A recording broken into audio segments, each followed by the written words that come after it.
Bismillahirrahmanirrahim. Assalamualaikum warahmatullahi wabarakatuh. Alhamdulillah. Bapak Ibu, bagaimana kabarnya semua? Semoga selalu dalam rahmat dan bimbingan Allah Subhanahu wa taala.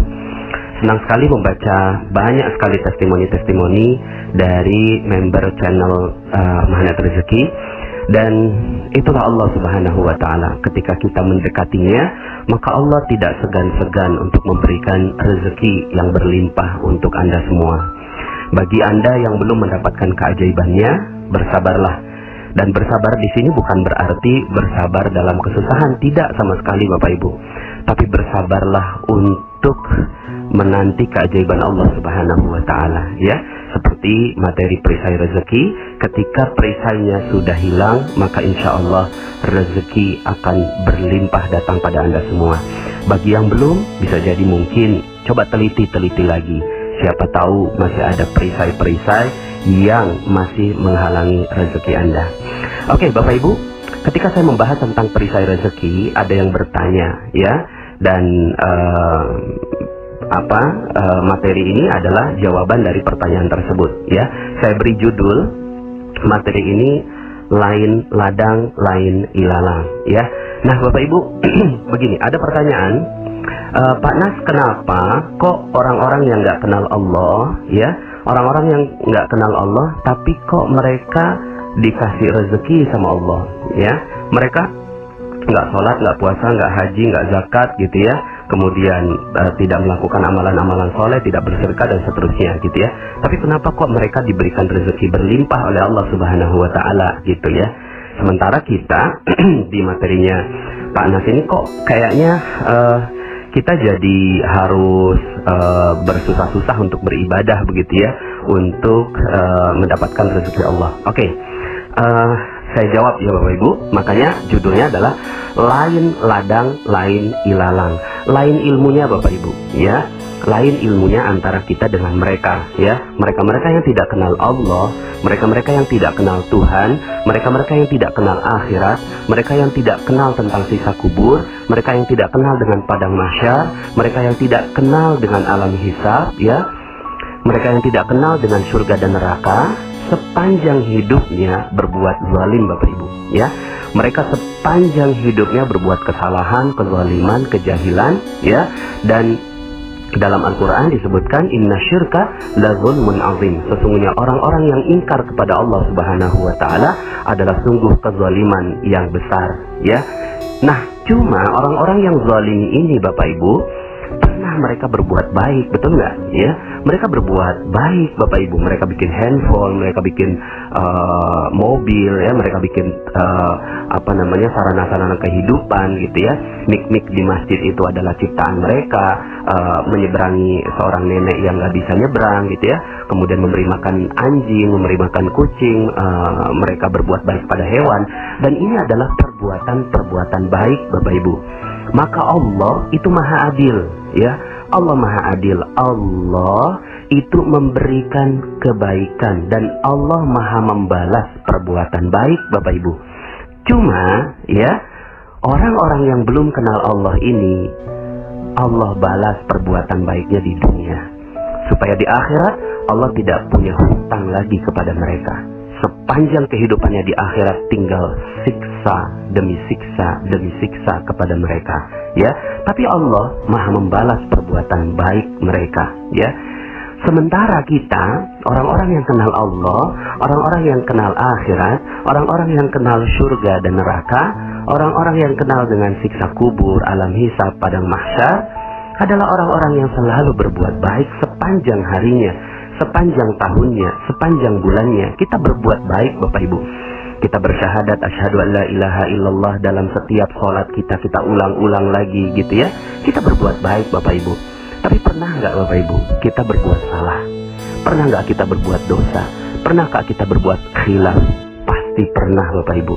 Maka Allah pun maha adil. Allah maha membalas perbuatan salah. Allah maha membalas perbuatan dosa. Allah maha membalas perbuatan khilaf. Tapi dibalasnya di mana Bapak Ibu? Di dunia. Buat orang-orang yang kenal Allah, perbuatan dosa mereka dibalas di dunia. Supaya apa? Supaya nanti di akhirat tinggal tersisa yang baik-baiknya saja. Maka wajar saja kalau seandainya orang-orang yang beriman kepada Allah, mereka berbuat durhaka kepada ibunya, didahulukan siksanya di dunia. Maka kalau seandainya dia disiksa di dunia, bersyukurlah. Kenapa? Karena tidak akan ada lagi bagian siksa nanti di akhirat, ya.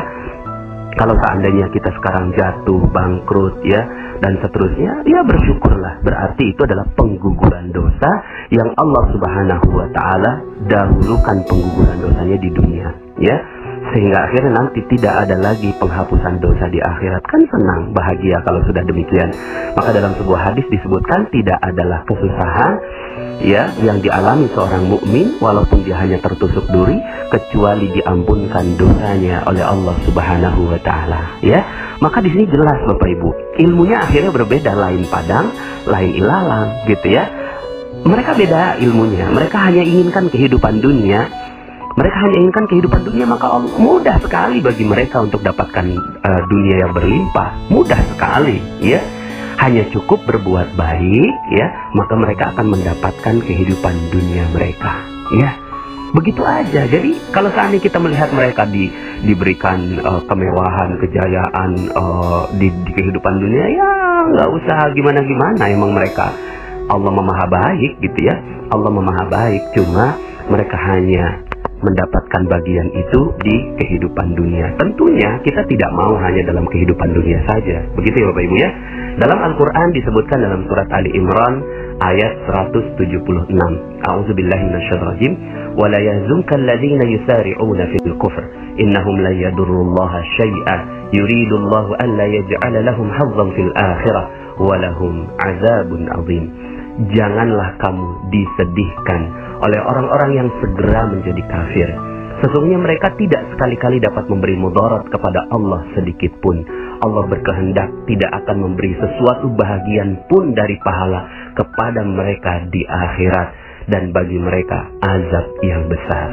Nah, jelas Bapak Ibu, ya, jelas sekali dalam surat Ali Imran ayat 176 ini, Allah tidak akan berikan bagian kepada mereka nanti di kehidupan akhirat, ya. Jadi kalaulah mereka dapat surganya di dunia, ya biarkan saja. Nah, sekarang tinggal ilmu kita Bapak Ibu, ya. Jadi kalau seandainya ada muslim, ada mukmin yang hidupnya sulit di dunia, ya, karena memang Allah ingin buat dosanya itu dihancurkan di kehidupan dunia, ya, maka kan doanya kita Rabbana atina fid dunya hasanah wa fil akhirati hasanah. Di dunia hasanah, di akhirat hasanah. Maka kalau ini pilihan hidup kita, ya, jadi pilihan hidup kan ada 3 jadinya, ya. Pertama, bahagia di dunia dan sengsara di akhirat. Itulah orang-orang yang tidak kenal Allah Subhanahu wa Ta'ala. Buat mereka Bapak Ibu, sudah lepaskan, jangan pakai gaya hidup mereka. Anda nggak akan pernah bisa, gitu kan, sukses dengan gaya hidup mereka, karena mereka memilih bahagia di dunia, sengsara di akhirat. Nah, ada yang pilihan kedua. Pilihan yang kedua adalah bahagia di akhirat, ya, bahagia di akhirat, sengsara di dunia, ya. Nah, ini pilihan orang-orang yang masuk Islam tapi buat banyak dosa, Bapak Ibu, ya. Dia udah Islam, dia mukmin, dia beribadah, dia sholat, ya, dia zakat, puasa, haji, ya, berlebaran ikut, ya. Terus kemudian dia juga beramal ibadah di kehidupan dunia, tapi mereka berbuat dosa, Bapak Ibu, ya. Maka ini pilihan yang kedua. Orang-orang yang seperti ini sudah pasti akan sengsara di dunia, tapi mereka akan bahagia di akhirat. Nah, pilihan yang ketiga Bapak Ibu, pilihan ketiga inilah pilihan magnet rezeki Bapak Ibu, ya. Pilihan magnet rezeki apa? Pilihan magnet rezeki bahagia di akhirat, juga bahagia di dunia. Maka kalau ini pilihan kita adalah yang ketiga Bapak Ibu, ya. Kalau pilihan kita adalah orang yang ketiga, maka tidak ada pilihan bagi kita, kecuali kita berhati-hati dari seluruh perisai-perisai dosa kita Bapak Ibu. Ketika kita berhati-hati dari dosa, ketika kita berhati-hati dari segala larangan-larangan Allah Subhanahu wa Ta'ala, maka Allah pasti akan membuat kejayaan, kemakmuran dalam kehidupan dunia, ya. Nah, sebagaimana dalam Al-Quran, dalam surat Al-Qasas dalam surat Al-Qasas ayat 77. Allah meminta kita untuk menjadi golongan yang ketiga, Bapak Ibu, ya. Allah meminta kita untuk menjadi golongan yang ketiga. Apa bunyinya? A'udzubillahi minasyaitonirrajim. Wabtaghi fima ataqallahu ad-daral akhirah wa la tansa nasibaka minad dunya. Ya, dan carilah pada apa yang telah dianugerahkan Allah kepadamu kebahagiaan negeri akhirat. Jadi yang memang disuruh kejar tuh kebahagiaan akhirat, Bapak Ibu, ya. Memang udah visinya visi akhirat, tapi wala tansa nasibaka minad dunya, tapi jangan kamu melupakan bahagian kenikmatan dunia. Tuh, Allah ingin gitu ya, kita untuk ambil bagian dari kehidupan dunia kita. Jadi kalau ada yang mau nikmati kehidupan dunia, hidupnya bagus ya, kemudian berjaya, berlimpah, kaya raya, dan seterusnya dalam kehidupan dunia, akhirnya ilmunya berbeda, Bapak Ibu. Lain ladang, lain ilalang. Yang harus kita lakukan dalam kehidupan dunia ini akhirnya dua, Bapak Ibu. Pertama, berhati-hati dari seluruh dosa-dosa kita. Kenapa? Karena setiap dosa Allah akan balas di dunia. Ya, karena kita sudah pilih menjadi seorang mukmin. Allah akan balas dalam kehidupan dunia. Hati-hati, Bapak Ibu, ya. Durhaka pada orang tua, suudzon kepada orang lain, atau buruk sangka kepada orang lain, kemudian keluh kesah kita dan seterusnya, itu nanti Allah akan balas dalam kehidupan dunia, Bapak Ibu. Maka nggak ada pilihan lain bagi kita. Kalau seandainya kita mau hidup enak, nikmat di kehidupan dunia, maka berhati-hati terhadap ini semua. Jadi ini nanti akan saya bahas pelan-pelan, terus perlahan-lahan nanti saya tambahkan dosisnya dalam ilmu magnet rezeki, Bapak Ibu. Nah, Allah juga buka di dalam Al-Quran surat ayat yang tadi, ya, wa ahsin kama ahsanallahu ilaik. Nah, ini rahasianya, ya. Rahasianya kalau mau hidupnya enak di dunia, kata Allah, berbuat baiklah kepada orang lain. Tuh, wa ahsin, berbuat baiklah kepada orang lain sebagaimana Allah telah berbuat baik kepadamu. Wala tabghil fasada fil ard, dan jangan berbuat kerusakan di muka bumi. Itu jelas. Allah minta kita jangan berbuat kerusakan. Berbuat kerusakan di mana? Di pikiran, di perasaan. Perasaan jangan berbuat kerusakan, Bapak Ibu, ya. Pikiran juga, ya. Kemudian spiritual juga, gitu ya. Kenapa? Karena Allah telah buatkan hukum. Ini hukum dari Allah Subhanahu wa taala. Innallaha la yuhibbul mufsidin. Sesungguhnya Allah tidak menyukai orang-orang yang berbuat kerusakan. Coba lihat, Bapak Ibu, ya. Jadi, maka tidak ada pilihan lain buat kita. Kalau kita mau bahagia di dunia, mau bahagia di akhirat, tidak ada pilihan buat kita kecuali kita melakukan dua hal. Pertama, hati-hati dari dosa. Yang kedua, berbuat kebaikan, Bapak Ibu, ya. Sebagaimana orang-orang yang golongan pertama berbuat kebaikan, ya. Wa ahsin, dan berbuat baiklah, ya. Seperti itu. Nah, pertanyaan berikutnya, ada yang bertanya kepada saya, Pak Nas, bukannya rezeki itu udah ditakar, ya? Kan semua rezeki udah ditakar ketika kita di umur 4 bulan di rahim kita. Allah udah tetapkan rezekinya, jodohnya, dan seterusnya, ya. Kematiannya Allah sudah tetapkan, ya. Kenapa terus kemudian kita harus kejar-kejar rezeki? Gini, ya. Gini, Bapak Ibu. Terhadap orang yang bertanya begitu, saya tanya balik, gitu. Jadi terhadap orang yang bertanya begitu, kan udah ditakdirkan. Saya tanya balik dong sama dia, ente udah tahu dong takdir ente berapa rezeki ente? Belum tahu. Lah terus, ya, dia katanya udah ditakdirkan, berarti ente udah tahu dong takdirnya? Belum tahu. Makanya itu bukan ilmu kita, itu ilmunya Allah, ya. Itu ilmunya Allah. Ditakdirkan itu ilmunya Allah. Karena kita nggak tahu takdir kita, takarannya berapa, takaran rezeki kita, maka gitu ya, ya sudah, kerja saja yang baik-baik, gitu kan, buat saja yang baik-baik. Nah, terus akhirnya saya tanya balik, mau nggak saya kasih tahu takdirnya ente berapa banyak, takaran rezeki ente berapa banyak, mau nggak saya tanyakan, gitu ya.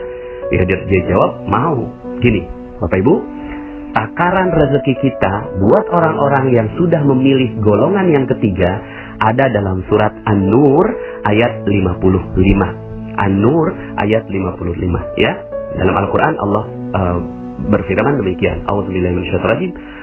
Wa'adallahu alladhina amanu minkum wa 'amilus salihati la yastakhlifannahum fil ardh la yastakhlifannahum fil ardi kama istakhlafal ladzina min qablihim. Nah, Bapak Ibu, Allah telah berjanji kepada orang-orang yang beriman di antara kamu dan mengerjakan amal-amal yang soleh. Apa janji Allah terhadap orang-orang yang ketiga ini, ya, iman dan amal soleh? Bahwa Dia sungguh-sungguh akan menjadikan mereka berkuasa, berjaya, mulia, kaya raya di muka bumi, sebagaimana Dia telah menjadikan orang-orang yang sebelum mereka berkuasa. Bahkan Allah jelaskan berkuasanya di situ dalam hal apa saja, gitu kan? Sungguh Dia akan menemukan bagi mereka agama yang telah diridhonya untuk mereka. Jadi teguh, menang, begitu Bapak Ibu ya. Dan Dia benar-benar akan menukar keadaan mereka. Keadaan yang mana? Sesudah mereka berada dalam ketakutan. Ketakutan ditagih, ya. Ketakutan nggak bisa bayar utang. Ketakutan diusir dari rumah kontrakan. Ketakutan digusur, ya. Ketakutan secara politik nggak menang, gitu kan? Ketakutan, macam-macam ketakutan, ya. Allah akan nukar ketakutan mereka menjadi aman sentosa. Begitu Bapak Ibu, ya. Dan ciri mereka adalah mereka tetap menyembahku, ya. Ya'budunani la yusyrikuna bi syai'a.